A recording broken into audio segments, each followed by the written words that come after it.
Les sorties spatiales des astronautes représentent à la fois un moment magique et un moment d'un grand danger. Tout doit être calibré à la perfection pour que les conditions essentielles à leur survie soient maintenues. La première étape consiste à enfiler la combinaison spatiale. C'est un véritable ballet qui s'active autour des astronautes qui vont effectuer une sortie. Ceux qui restent à l'intérieur sont responsables de mettre en place les dernières pièces d'équipement qui vont servir à la sortie extravéhiculaire. Et comme la mobilité dans une combinaison spatiale est un peu limitée, ce sont eux aussi qui vont amener leurs collègues dans le sas.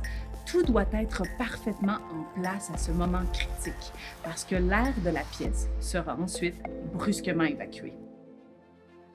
Et quand c'est complété, les astronautes sortent un par un, liés à la station spatiale par un gigantesque câble de 26 mètres en acier tressé. Et dehors, ils sont confrontés à un environnement d'extrême. Leur combinaison permet de maintenir une pression viable pour l'humain et un système de refroidissement assure une température stable.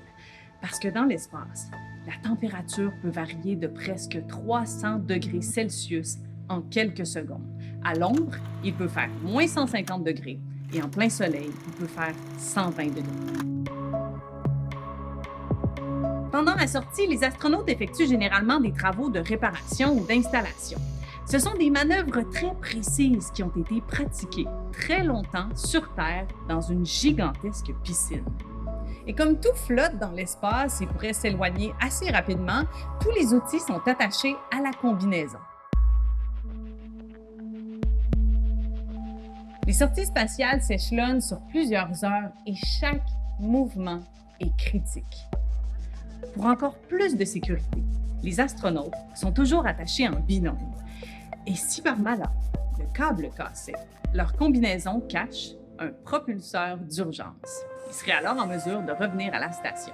Parce que sinon, sans ce petit réacteur, l'astronaute dériverait lentement dans l'infini de l'espace, complètement impuissant. Dans l'espace, il n'y a aucune force de friction qui ralentirait ou qui arrêterait sa dérive. Au fil du temps, quelques astronautes sont même passés proches d'y laisser leur peau. C'est le cas de l'astronaute Luca Parmitano. En 2013, son casque se met à se remplir d'eau en plein milieu d'une sortie extravéhiculaire. Une fuite du système de ventilation, même minuscule, le met en danger.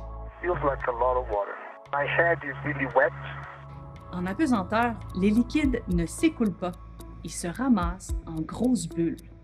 L'eau s'est donc accumulée dans le casque de Parmitano, a recouvert ses yeux, ses oreilles et surtout ses narines. Sourd, aveugle et au bord de la noyade, il a dû revenir très rapidement à l'intérieur de la station spatiale. Quant à l'astronaute Chris Hadfield, il s'est retrouvé dans une situation fâcheuse en 2001. Son œil gauche s'est mis à piquer soudainement et à se remplir de larmes. Ces larmes ont formé une bulle géante qui l'a aveuglé. On craignait que ce soit dû à une fuite de gaz toxique et donc le centre de contrôle au sol a conseillé à Hadfield d'expulser l'air de sa combinaison pour éliminer le contaminant. C'était une commande qui allait à contresens de l'instinct de survie humain, mais qui a finalement réglé le problème et qui a permis à Hadfield de terminer ses manœuvres. Et malgré le fait qu'il considère les sorties dans l'espace comme stressantes, Chris Hadfield admet que c'est l'expérience la plus magnifique de sa vie.